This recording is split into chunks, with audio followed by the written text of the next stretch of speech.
remember why we leave, we don't always remember why we start. Yeah. And usually what gets you into a relationship are the things that are to grow you and be a mirror for your soul.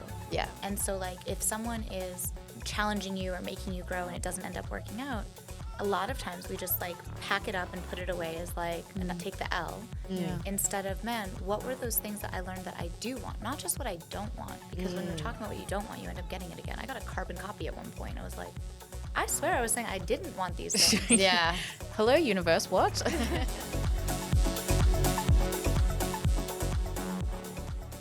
Welcome back to another episode of 80/20. I'm Georgia Sinclair. This is Shanina, Shaik. And today we are joined by Alisa Jacobs, who is a marketing genius, an entrepreneur.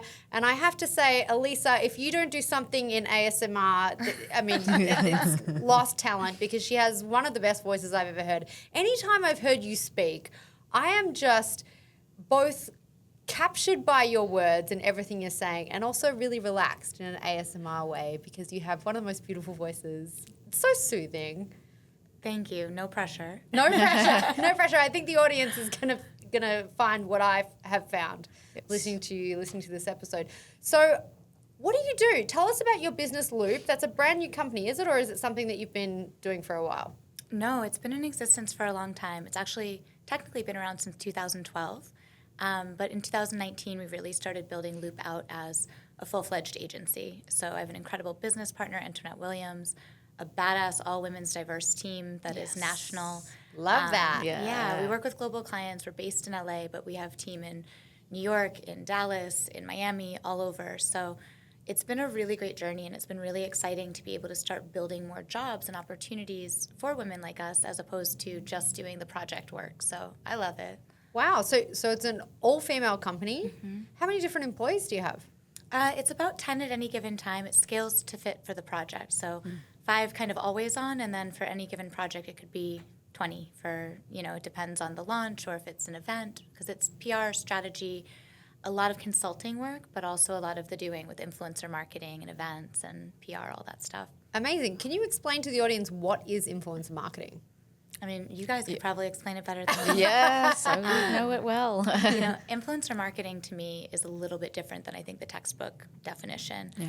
I think influencer marketing is how do you create influence and impact. So in this day and age, thought leadership and share of voice is as important as brand fit or audience, right? So it's engagement, it's all of the different things of, is there a fan base? Is there a fandom, as opposed to just onlookers? Right.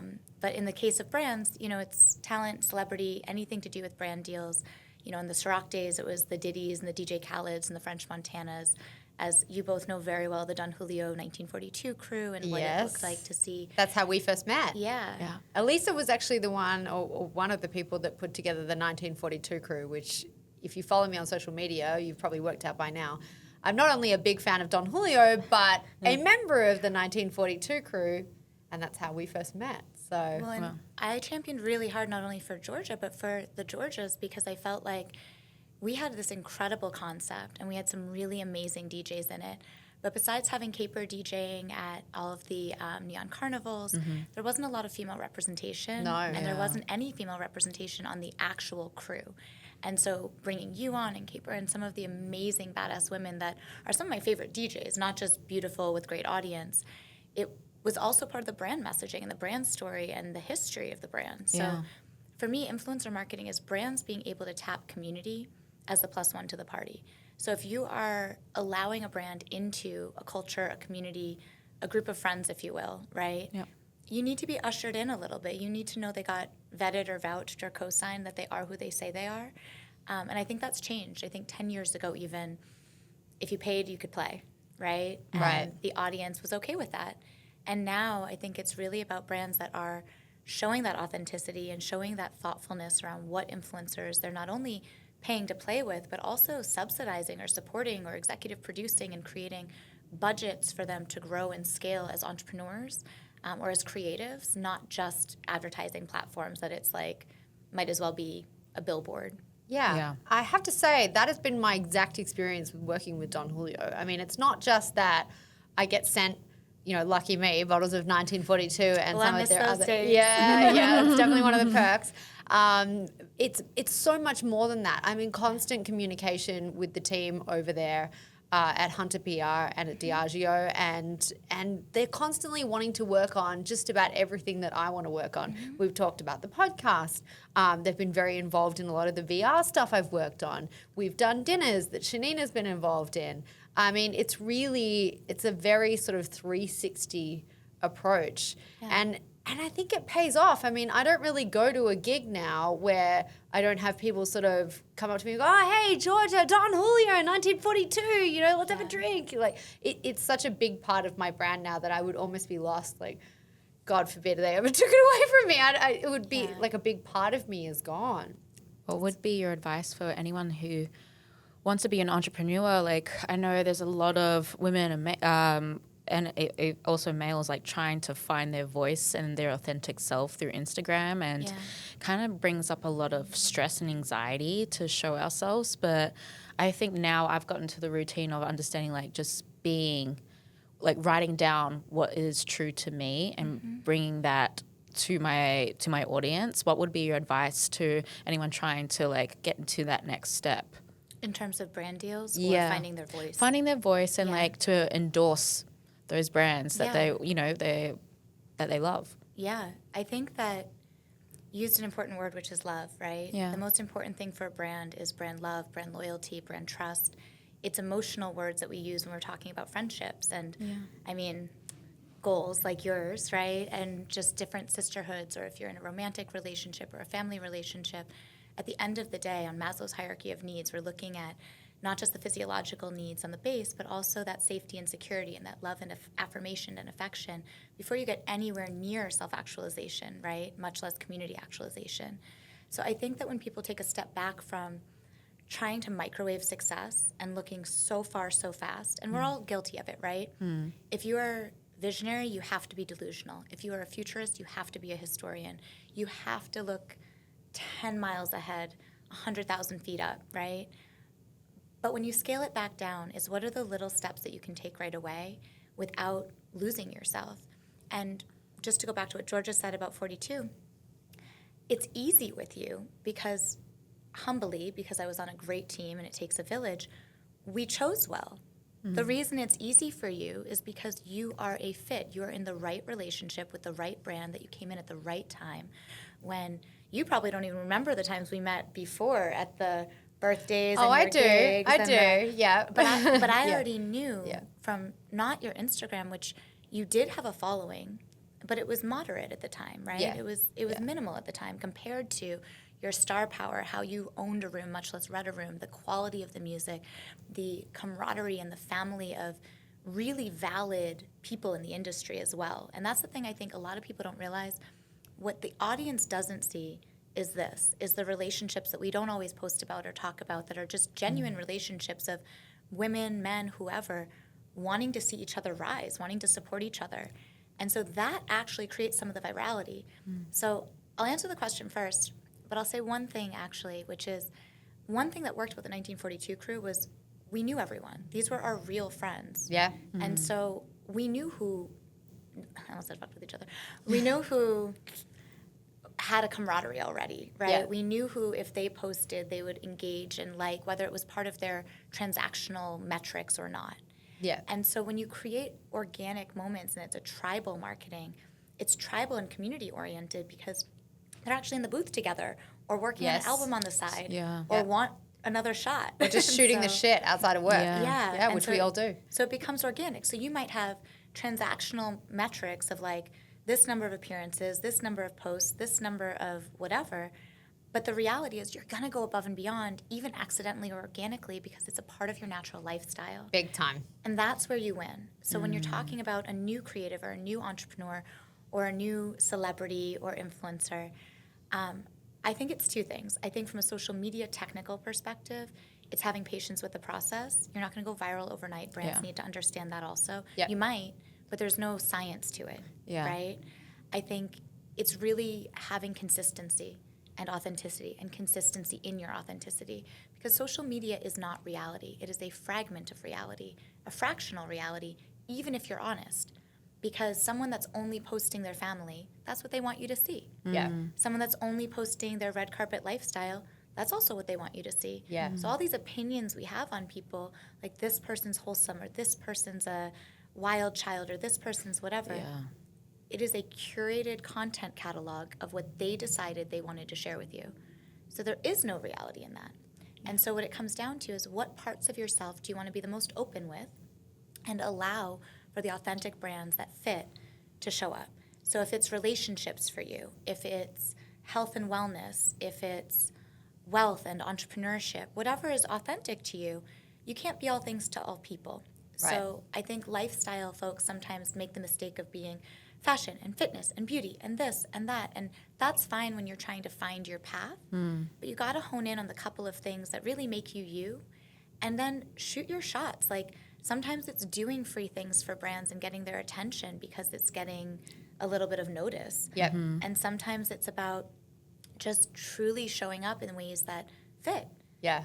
But I actually think the best thing, it doesn't always work, but if you have the patience, is just doing you really well, Being doing you. you patiently. Yeah. And that ability to just, if you build it, they will come, the field of dreams model, I know that we've shifted to the attention economy and it's go to where they are and then build something. Yeah. I'm still old school. I think the brands that have the most staying power, whether it's a corporation, a startup, or talent, are ones that have the strongest foundation. It takes longer to lay the foundation than set up the walls. Yep. And so you can go chase it, and there's a lot of ways to chase it, and it is giving them what they want, doing your research, finding out what is on their programming strategy, where are they spending money, what logos are on what festivals or what invites that you liked, because guess what? They had to pay to be there. So that means that where their time, money, or attention is going, that's where they're going. So there's ways to hack it, Yeah. but you're going to get found out if it's not really who you are. Yeah. Absolutely. It's going to come back around to Yeah. you. That's what they You say. might make a little money first. You might get a little Yeah. attention first, but it's not the happiest people. Yeah. No, I totally agree. Actually, something you said before really resonated with me, where you made a comment about if people post their family, that's what you want to see. If people post red carpet, that's what they want you to see.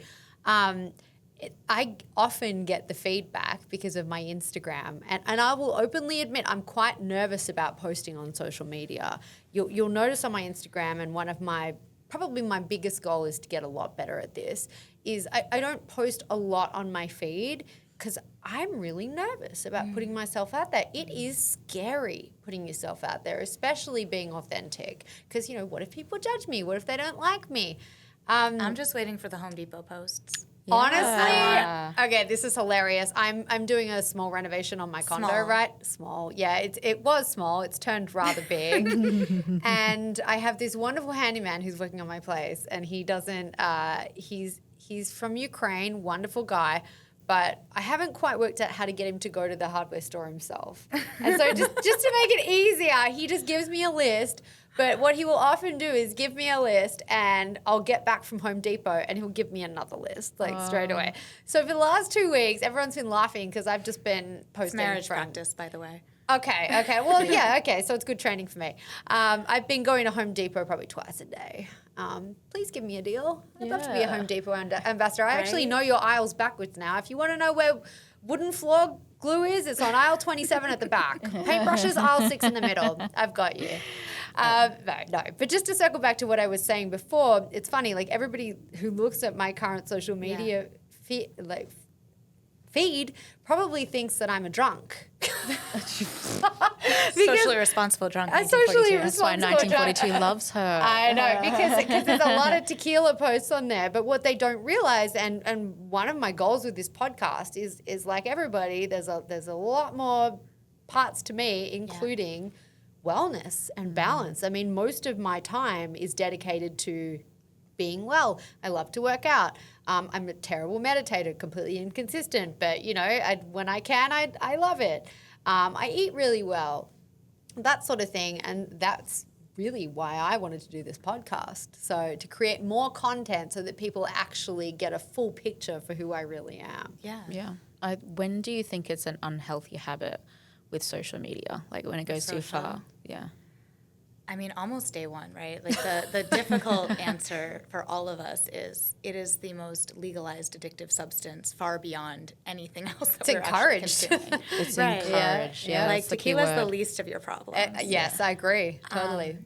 Well, so first of all, when it comes to the programming piece, I think that resonates with me a lot because I think that how we show up, sometimes it's curated, sometimes it's not. But for me at least, I wouldn't say backlash, but like misinterpretation or misunderstanding when I was selling Celebration, right? It wasn't, I barely drank when I worked in liquor. It was really about creating experiences and making sure that people were having an amazing time and something to celebrate the milestones, the weddings, the birthdays, the promotions.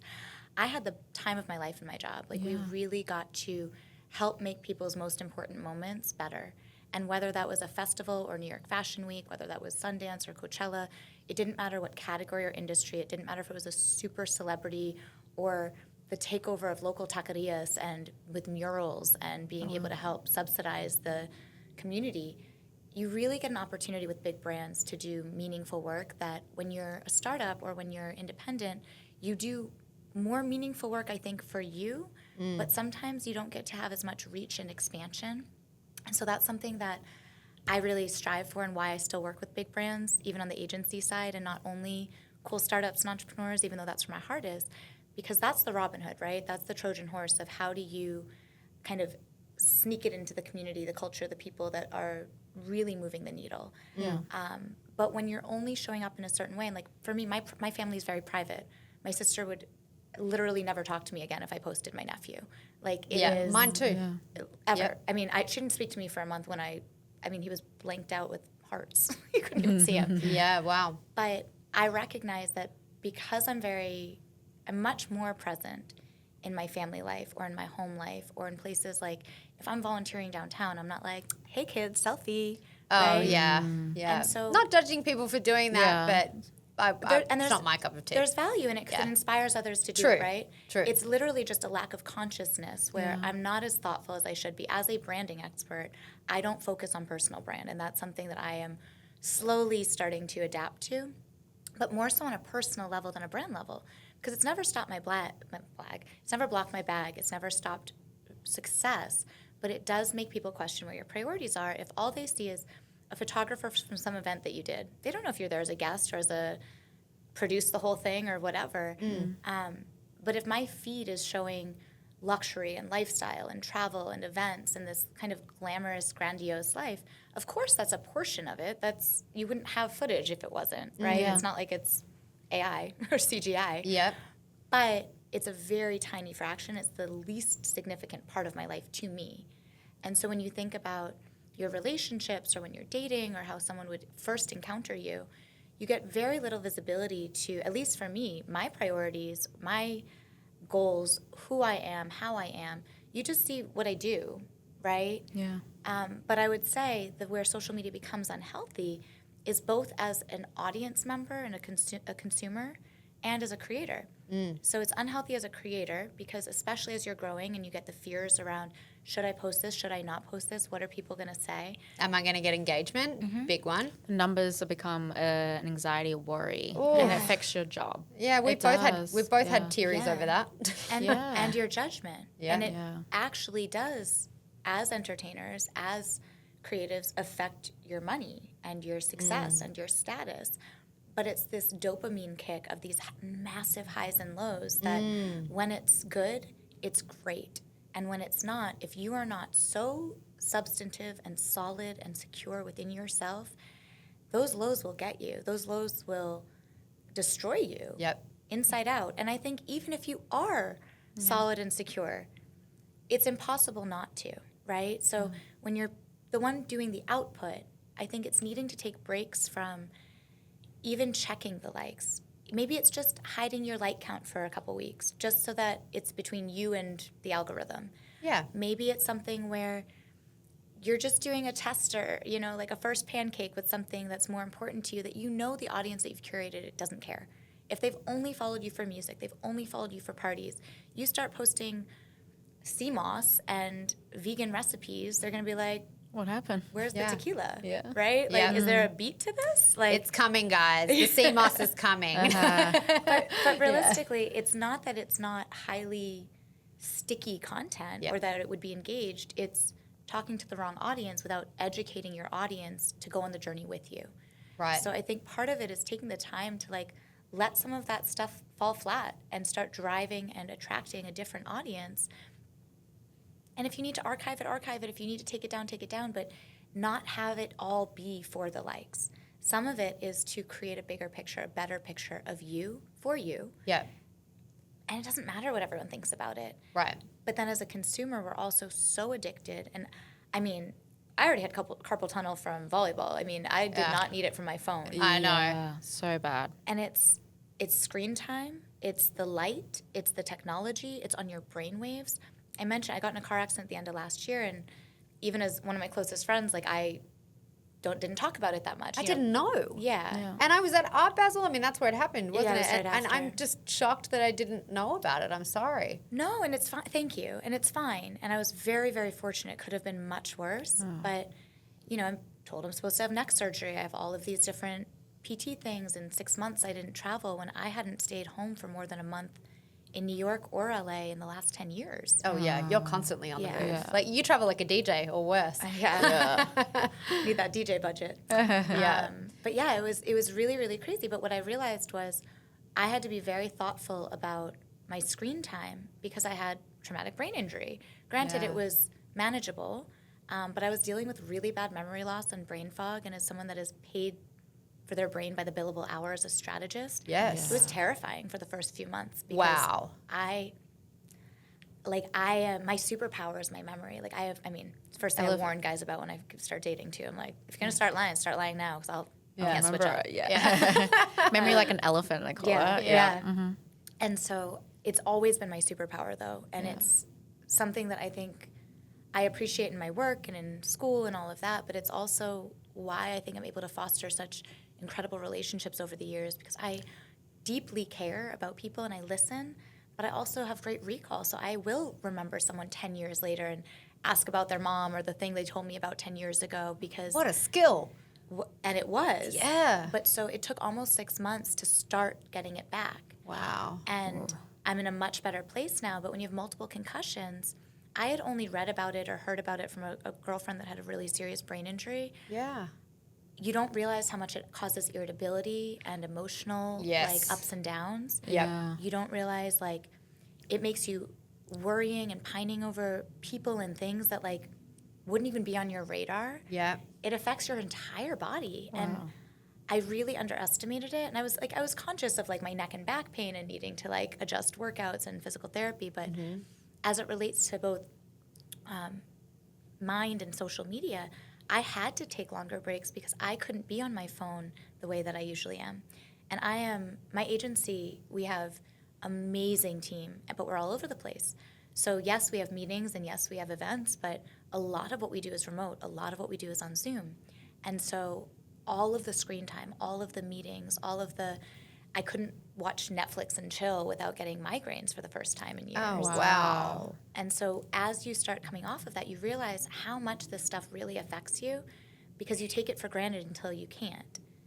And so when I was recovering, and again, I say this with like, I don't mean to downplay it, but it's not as bad as what many people have been through. It was Well, it's all relative. It's still yeah, it was- still a Yeah. crazy experience for you. sure, Yeah. but it was so eye-opening because something that minor in my mind had such implications on media and social media. And so it was good though because I wasn't paying attention to it. And I realized just like everything else in life, it goes on when you don't. And it also made me less inclined to even post on feed and things unless it was something I really felt like sharing. Yeah. Because I was on autopilot. Not that I was afraid, because I'm not an influencer. So like I'm not like fearful of a certain post necessarily because Right. it won't affect my, you know what I mean? But I just didn't care. Yeah. Yeah. And so I think it really gets into your head. Yep. I can resonate with that as well. I just did a social detox. And just like Georgia, and even with being an influencer model and just a talent, there was a lot of fear with posting and engagement because it's my job to kind of have the numbers, but I find today people don't really like things anyway. Like I'm like a scroller and you're like, oh, and then go past. But then it just created this shame, fear, anxiety, stress consistently.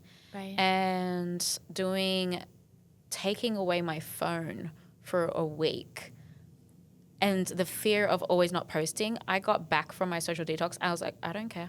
Right. I was like, I really don't care anymore. And prior to the detox, I remember you saying to me, you were like, how am I going to handle the posting while I'm off my phone for the week? Like, maybe I can schedule the post, but I won't be posting stories. Like, you were worried.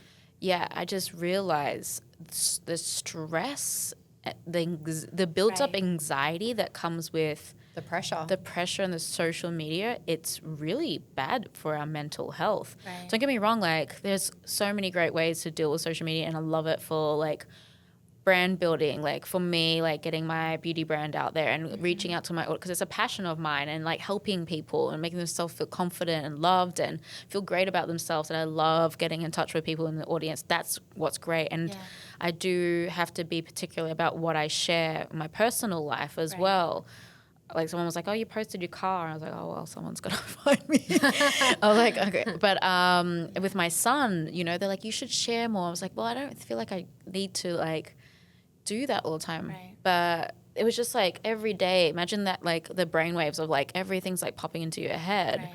But I got out and it was just, I said, I really don't care. And I'm going to post what's authentic and what feels right for me.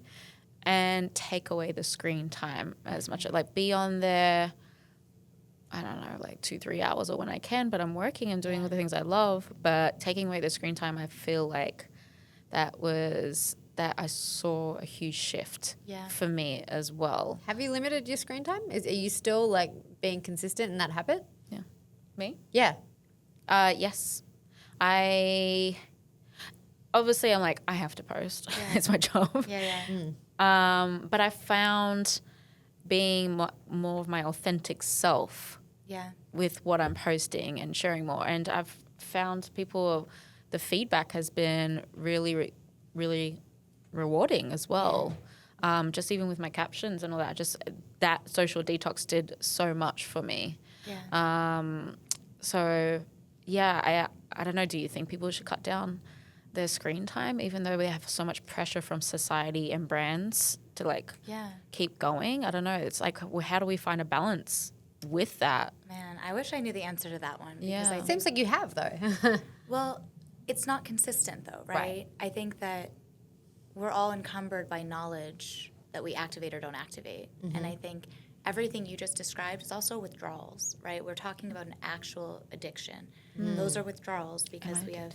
Of course, we all are. Okay. Of course. Yeah. We're in it together. This is just a trauma bonding session, not an intervention. Everyone's coming at me. No, but of course we are, because this is the hit. Even if you don't drink alcohol, even if you don't do drugs, even if you don't drink coffee or even eat sugar, there is no one on the planet in this generation, unless you truly just never set up an account or don't use your phone like that, which is fair.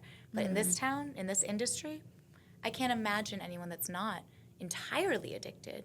I think that for me, what works when I'm doing it, which is not usually, is the same way scheduling work blocks, where like you have periods of time that you can go check it, go down the rabbit hole, do whatever you want, and then you're not manically just compulsively or impulsively checking it over and over again throughout the day. But even with work blocks, I end up still working in between work blocks, right? So I think... I don't know how realistic it is, but I do think sometimes it just takes going cold turkey to reset. Humans are just like electronics, and it's not the first or the last person to say that, but you have to have a hard reset. You have to unplug, turn it off, turn it back on to get it to work again if it's a jiggity and going crazy, and there's no more troubleshooting, right? So some of it I think is actually needing to take breaks, and some of it I think is retraining and reprogramming your mind, because... anything in moderation is fine, in my opinion. I am not the person that's like, give up everything, live miserably, but you'll be healthy. Like, I care a lot about health and wellness, and even more so after the accident, frankly. And I have always been into fitness and all these things, but I live a very full life. And so that includes culture, and culture includes food and drink and dance and music and language and all the things that make cultures vibrant and different from each other, right? Yeah. So if I'm just like, nope, can only drink green juice, I'm not going to experience travels the same way. Yeah. Right. And so I think there's everything in moderation is important, and it is your career and your job, and it's an extension of your work. So you have to. Some of that can be scheduled. Some of that can be probably interns or support staff, but you also want to be involved and engaged authentically and organically with your audience. Yeah. And that goes a long way, both in terms of building the relationship. Like, The Rock is the master at this. He's literally in there responding to everyone himself.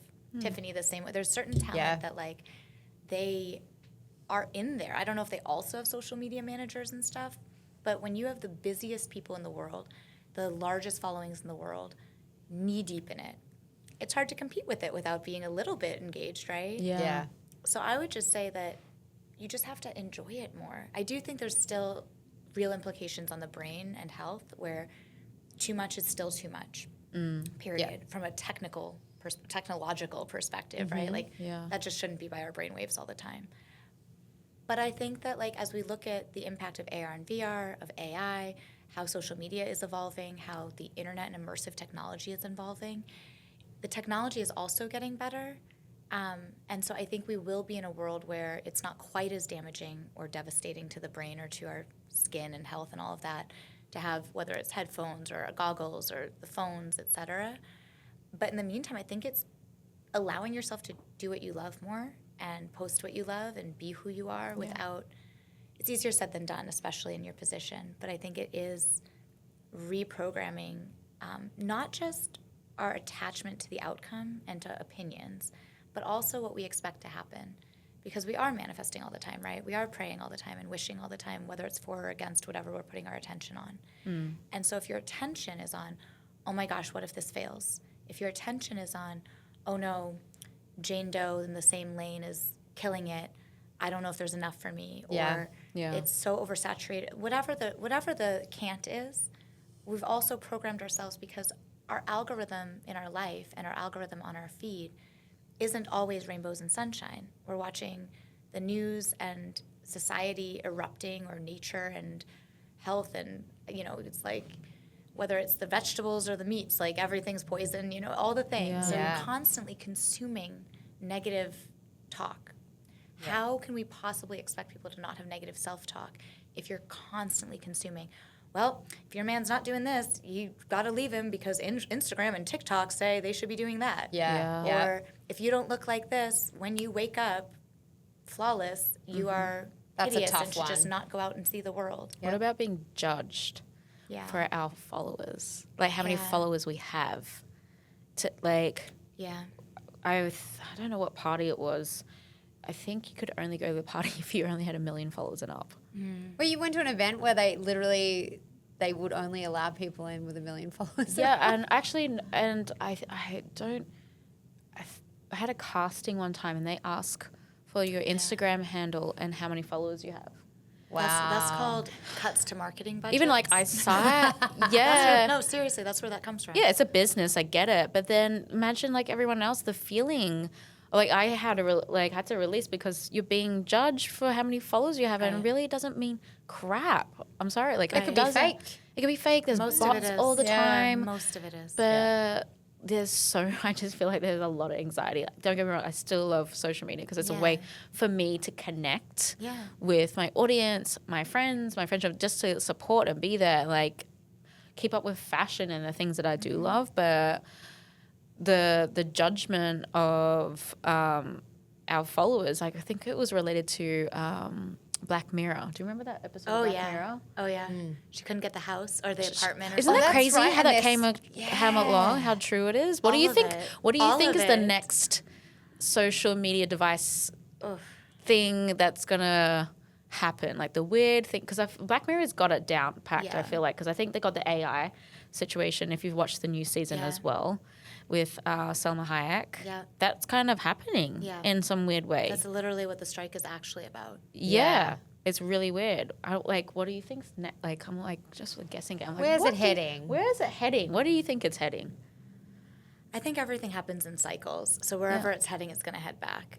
I think that we go really over-polished, over-produced, over-perfected until everyone feels the pain and the prestige and the kind of posturing of it all. And then it's like, oh, we want it to look more grainy, more gritty, more real. And then it circles back because just like fashion and music, every 10 to 20 years, it's going to be a new cycle. We haven't seen the patterns of social media yet because it's within the last 20 years. And so it's harder to gauge because it moves faster. We've already seen cycles from Facebook, Instagram, before MySpace, and then TikTok. And then Be Real. right. It's cycled back to just picture in real time with no editing. My partner did the best Be Real. What did he do? I think, sorry to add this. I'm not present on Be Real, but he was at the time with his friends, and I was in labor.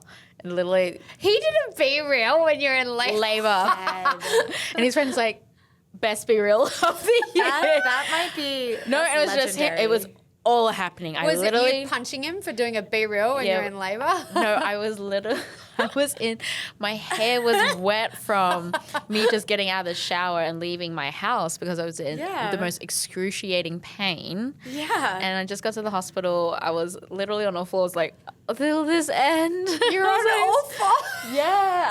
I was safely dressed. So he wasn't putting me in a position. And I trust him, and it was just with friends and who I all know as well. So I didn't feel like it was a bad thing. I felt fine with it, but it was I can look at it and laugh. I was like, that is the most craziest Be Real.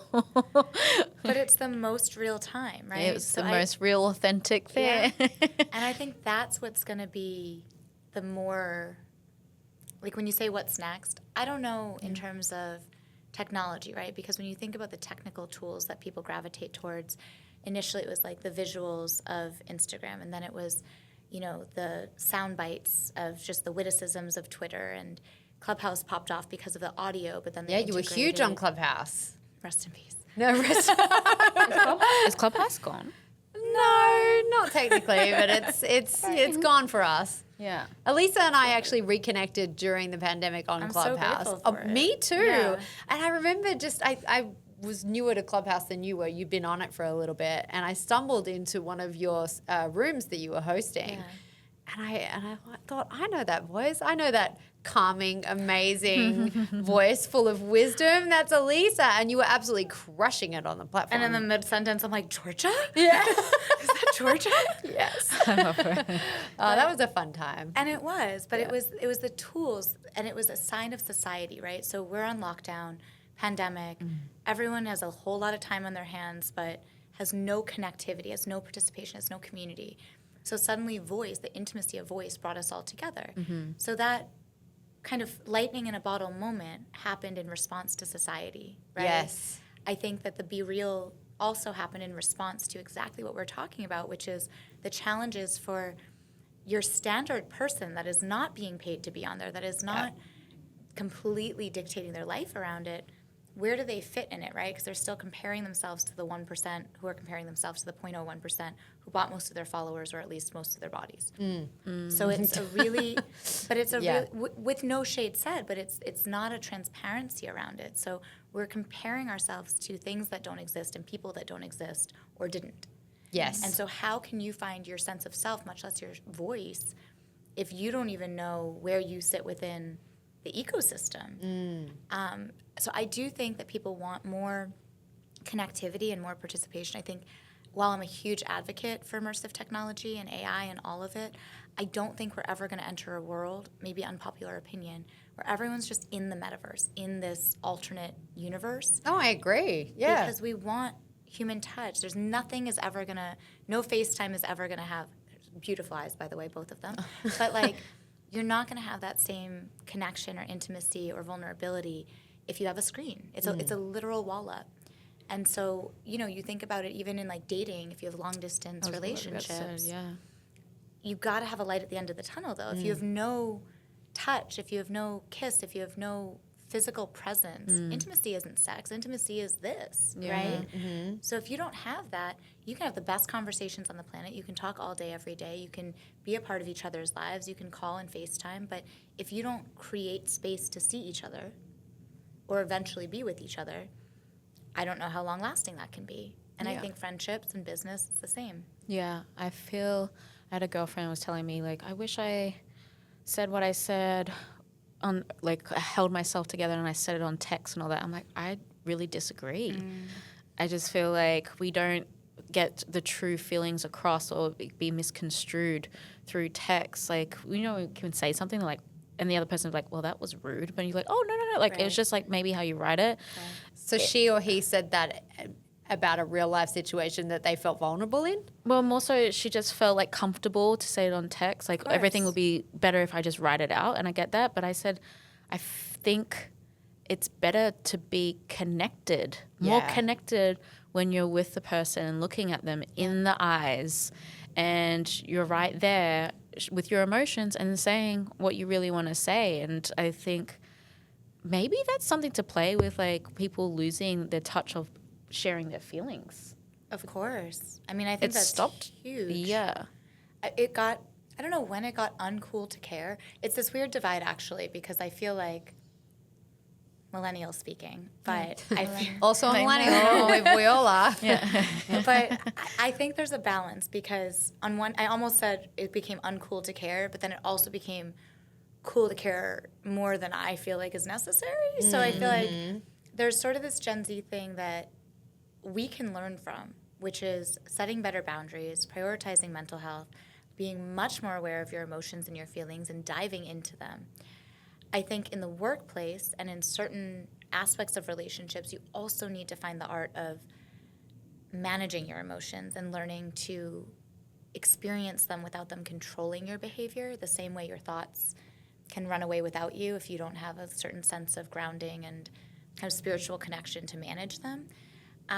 But that said, I also grew up in a household that was very supportive, really loving parents, can't complain. But it wasn't a you get your way when you cry household. And so my dad, if I was like sobbing hysterical and he couldn't understand what I was saying, it was like, go to your room and get yourself together and come back. And it wasn't mean-spirited, but I realized that over the years I learned that I don't get what I want unless I'm composed and have a case to be made. To the point where they thought I was going to be a lawyer as a child because I negotiated everything. Yeah. Everything. But that was really challenging because I went into relationships as a wild empath, super sensitive soul that spent my whole childhood like writing. I was published in poetry at 7. I was like an artist. Wow. I was a creative. And then I spent my whole 20s trying to be taken seriously in business and, you know, manage multi-million-dollar budgets, which as a young woman in male-dominated spaces, emotion was not going to get you there. And then going into relationships, wondering why I wasn't able to communicate my emotions effectively because it was so logical and pragmatic until it wasn't. And so I had never cried in front of a guy, including my boyfriends, until after we broke up, until I think I was 30. Really? Ever. Wow. Oh, I'd find somewhere to cry. Not saying boys didn't make me cry. Yeah. I'd find somewhere to cry. But I had it so ingrained in me that I needed to have myself together and be composed. And as a man, they don't always actually receive what you're saying when you're coming to them as a man. Because at the end of the day, composure and that deliberate delivery is brilliant in business, but it's brilliant in business. It's our divine masculine as women. And that frenetic feminine is not necessarily the best alternative. I'm not saying we should be chaotic and sobbing and freaking out. Yeah. But that vulnerability and allowing of emotion and being empathetic and nurturing, and sometimes it is crying or losing it, right? That is a big part of our femininity. And in business, we're so wired to like fight against the stereotypes, like, oh, women are so crazy. They've got all these feelings and hormones. God forbid you give them a budget or a job title, right? They might press the big red button someday because they're on their period. Because they don't know what they're doing. Right. Because they can't think. Right, because all the emotions are just all up in your head, right? Oh, gosh. But I do think that, like, when you can manage your emotions and decide to be there, like, it is not always a conscious decision, right? But, like, there's something to be said to consciously allow yourself to be aligned with your emotions. And whether they're good or bad, you fail faster, first of all. You hit your shit quicker to bounce back. And we're all seeking peace, not mania or depression, not joy or sadness, not even expansion or contraction. We're seeking peace. Yeah. Men and women and non-binary anything in between. All of us as human beings are born as joy and peace. There's nothing else. There's no self-hate. There is no racism. There is no bigotry. There is no gender inequality. There's none of that. If you have a baby, it is just pure love. Sure is. Yeah. And peace. It's an empty vessel, right? It's like you pour into it. Yeah. Your child is going to be everything you in the village you surround the child with. That's it, right? And so I think that's why they say, like, you are the company you keep, or your 5 closest friends, all that stuff. I think it's actually reverting back to that child of, like, the most energy you're consuming is going to affect you. It is either who you are or who you will become. Always. No exceptions. Yep. And if you're arguing it, it's probably because it's who you're becoming, not who you are yet. And I think that it's very difficult to not want to manage it because we're told that we're crazy if we emote. Sure. Emotion. Yeah. But to your friend's point, I could also write a really great text message. Yeah. At this point, so could AI. There's like breakup letters. ChatGPT. I love her. Yeah. And she's very handy. When I can't think at night and I need some ideas. but it's skewing the lines, right? Yeah. And it brings it back to that Black Mirror episodes and things like that, where it's going to be the next iteration of social media is going to be AI enhanced, without question in my mind. And whether that's the captions are being written or the reels are being created, it's going to be having a back of house, whether it's like an intern or a production team that is helping create it. So I don't know what that will lend itself to in terms of platform, but I think it's going to be much more real time. And actually, strangely, I think it's going to be more simplified and then more complex. Because as it simplifies, we're finding ways to make more efficient the complexities.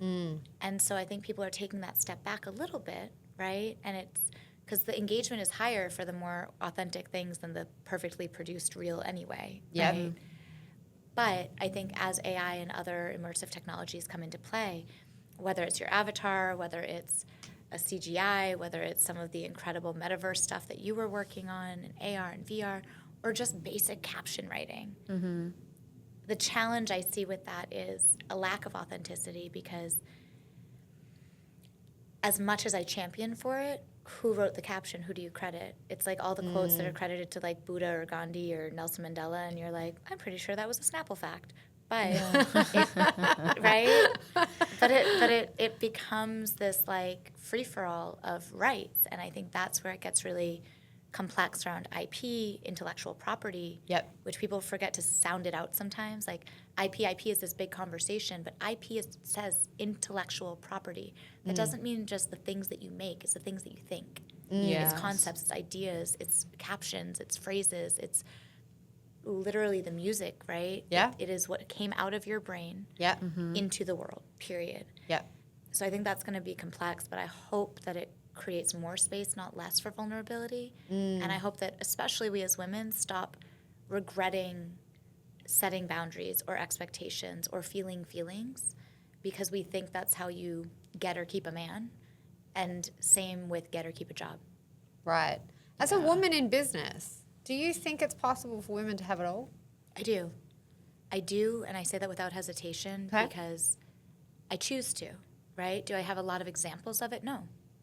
Do I think you can have it all at once? Yes, with an asterisk. Yes-ish. The yes-ish is because you have to put your attention singularly on one thing at a time for it to really thrive, right? And different stages of the different life cycles require a different amount of attention. Whether that's a child, whether it's starting a startup, whether that's a marriage. So I do think you can have it all. I do think ultimately you can also have it all at once. I don't think you can build it all at once. I think it's maybe possible, but I think, at least for me, I know how all or nothing I am. And so, I made very conscious decisions not to get married early or have kids really early, even when it could have been a very beautiful journey in a different path, because I really felt that I wanted to feel like I was fulfilling my purpose and a sense of calling, not just finances. Yeah, that really resonates with me too. Yeah. Yeah. and find that, right? Like, I think it's interesting because I think we actually know it and spend the rest of our lives finding out what it was that we knew when we were 7. Yeah. Like, your 7-year-old self, I wish I could interview my 7-year-old self. She was lit. Like, Yeah. she really, my 7-year-old self, Yeah. she had all the energy in the world. She knew exactly who she was, who she wanted to be, what her purpose on this planet was. Like, What would your 7-year-old daredevil. self say if you were to interview her right now? Man, I think she'd be proud, which is something that's really important to me. And I don't know if I've shared this with you before, but one of the things I used to do in college was I had this picture, I think I was about 7, and I had this like frilly dress on with, of course, shorts underneath because I was always climbing and jumping and everything. Yeah. One jelly shoe on, another one strewn in the lawn, a Oh big my pink gosh. boa, I might have been going to the Derby top hat, like a pink, the only pink, by the way, I've ever seen on me, because I am so not a pink girl I'm not a pink girl either. at No, all. me But even neither. as a child, my parents let me dress myself usually, but dress up was different. So I had like basically a costume on. Yeah. So I have like one of those kids' chairs like knocked over in the lawn, and you see the rhododendrons next to my house totally torn to shreds because I clearly was trying to pick flowers for my mom from her bushes that I destroyed. How nice Logical. of you. But there's this photo, and I don't have a lot of family photos. My parents weren't big like, Capturing yeah, moments. they still aren't. I have to beg them to take pictures even of themselves. They're like, why do you want this? I'm like, Yeah. anyway. And I'm holding it, and I'm just like holding this rhododendron, smelling it with a shit-eating grin, massive smile, with this train wreck behind me without a care in the world. And it was just so much pure joy in the little things. And it was so much adventure. I mean, I'm lucky I didn't kill myself 1,000 times over jumping out of trees. And I was like a tomboy, but in a skirt. Yeah. I was a liability. Like, I don't know how my parents even still talk to me. Wow. But I had the best time. And I had so much fun talking to grown-ups as much as babies, as much, like, there was no difference for me in age, in ethnicity, in race, in gender. Everyone had something to teach me. And I was so curious and so excited by everything. And all I cared about, and I remember, because this was something I used to like interview adults, right? And I always used to ask, what makes you the happiest? What is doing what you love? And different variations and different ways of having language at different ages, right? But at the core, it's still what I do, right? Like everything I do is around creating more space for people to do what they love. And whether you look at the accessibility and education in DEI, or whether you look at brand and founders and entrepreneurship, ultimately it's all the same. It's for different reasons and different communities, but it all comes back to just democratizing access to do what you love, because I truly believe people would be happier if they did what they love. Yeah. It is Yep. literally that simple. And more successful. More successful, Yep. but also, like, we talk about, like, oh, how do we get world peace, this, that, and the other. The only thing we all have in common are the things that bring us joy. And that's relationships and connection. That's a sense of purpose and fulfillment. That's, feeling seen and heard, not necessarily in the social media or fame sense, Yeah, but like in just general. being received, right? Yeah. And to feel like whatever gifts you had or have are being shared. And that might be the gift of voice, that might be the gift of music, that might be the gift of appearance and talent and beauty and mastery, might be engineering. There's no right thing that makes you happy.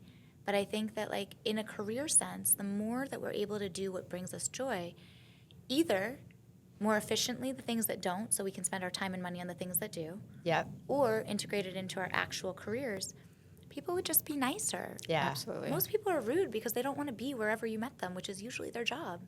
Yeah. It seems so easy when we think about it. Yeah, it's like, why don't we just do and write it down? Like, what do we love? And I guess some people don't maybe feel like they have the access to do that. Right. Feel Or like to they- monetize that. Yeah, to monetize that.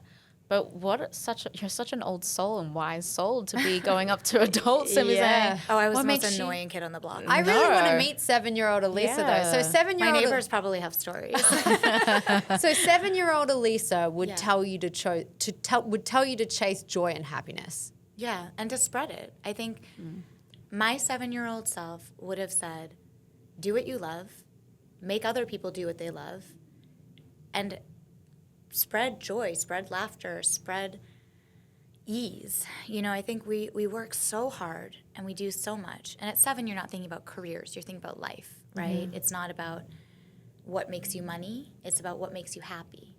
And my adult self has been trying to solve for how does that combine, right? How does what you love actually get monetized again? Or how do you create more efficiencies around the things that are monetized to do what you love? At the end of the day, it still comes down to spending more time with the people you care about and respect and admire and appreciate you.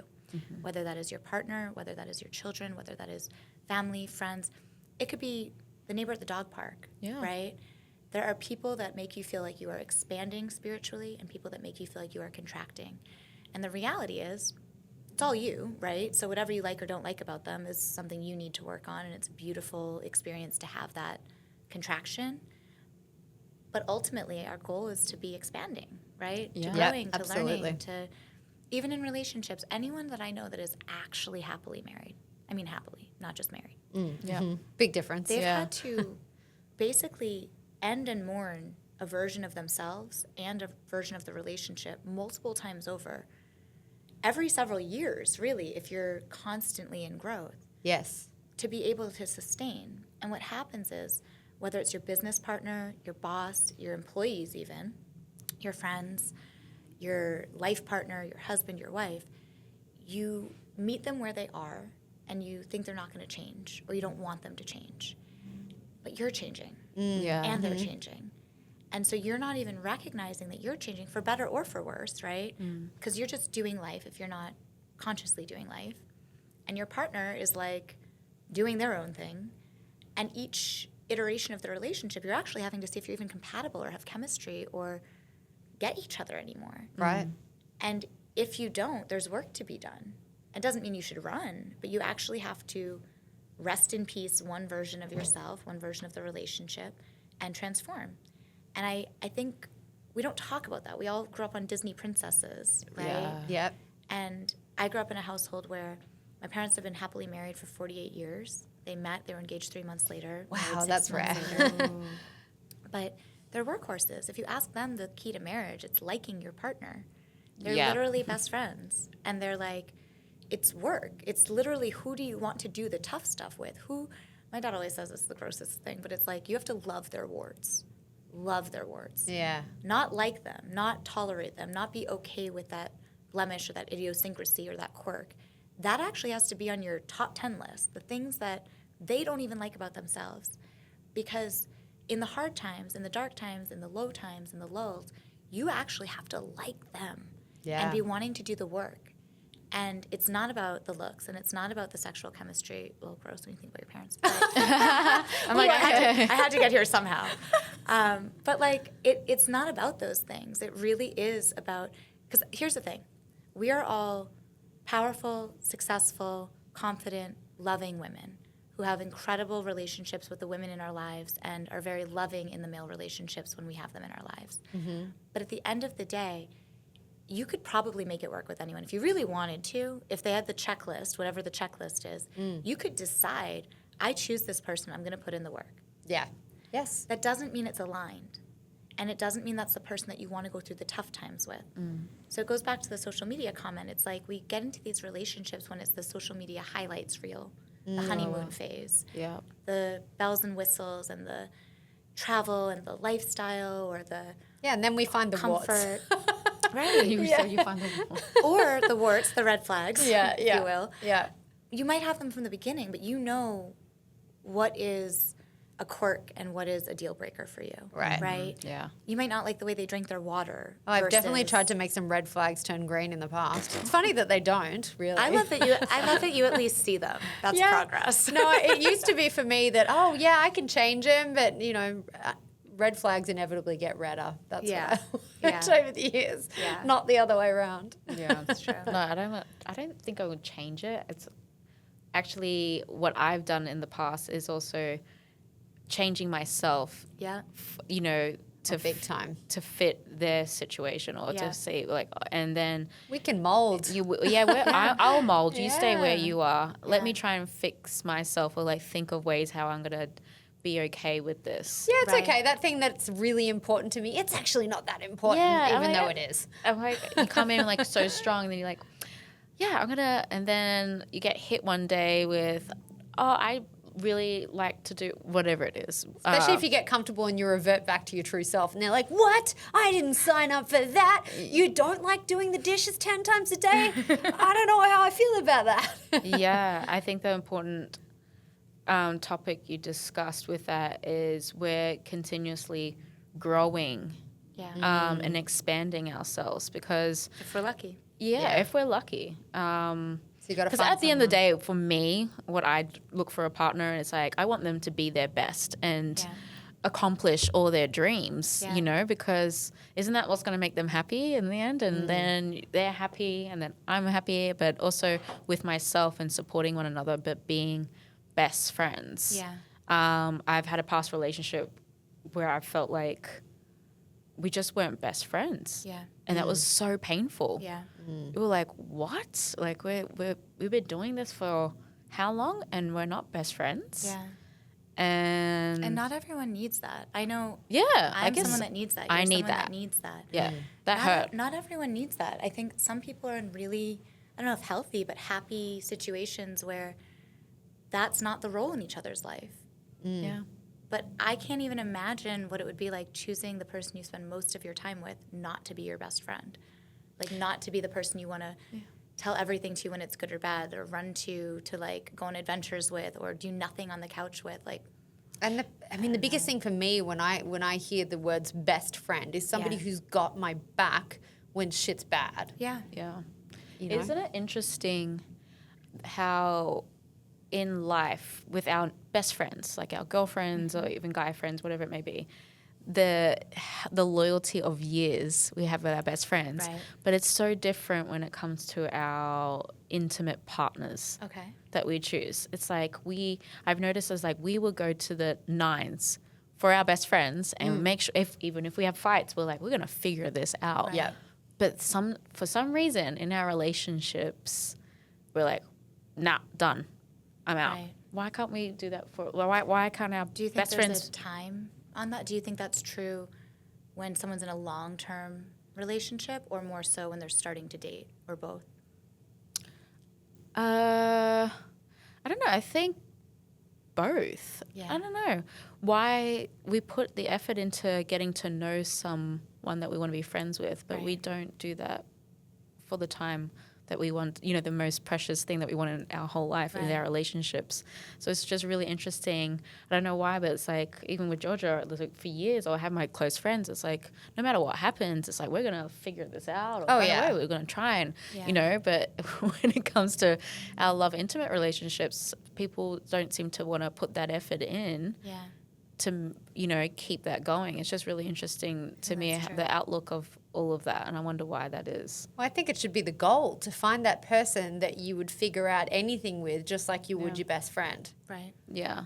That's what I aspire to anyway. Well, I think so. I believe in unconditional love, which I think is not always the case in this day and age. Do you think it's realistic though? Because I feel like everything's conditional. I I do. have unconditional love. I do. I don't think that unconditional love means unconditional access or unconditional relationship. Right. Because I think that a lot of times we take this word unconditional and test it.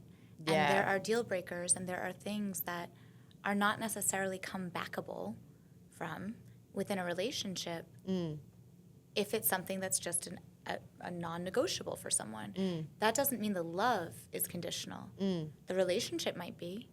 Because if we are not in alignment of what we want and what we need and who we are and what the relationship infrastructure looks like and what the rules of that are, then sure, that doesn't make sense to stay in that dynamic together, right? But I do believe that there's an unconditionality of love.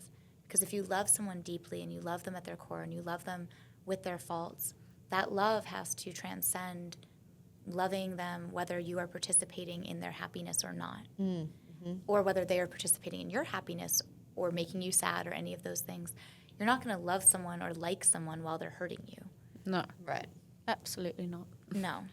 No. Well, you might But- be trauma bonded to them. True. But which is You why might think you love them. for sure, Yeah. for sure. But I think that like it's okay to love fully and completely and let go. Yeah. And I think that's the hardest thing, especially as women, because we tend to gravitate towards like only remembering the good things, whereas men are much better, at least heterosexual men and typical, stereotypical relationships. I won't generalize broader than that. They're better at the like, oh, I didn't like this thing, so it's like I can focus on that to move on, right? Yeah. And as women, like when enough time passes and we're healed, it's like, oh, but remember the good times and all these God. things. But name an ex that you couldn't name at least 5 really wonderful memories with.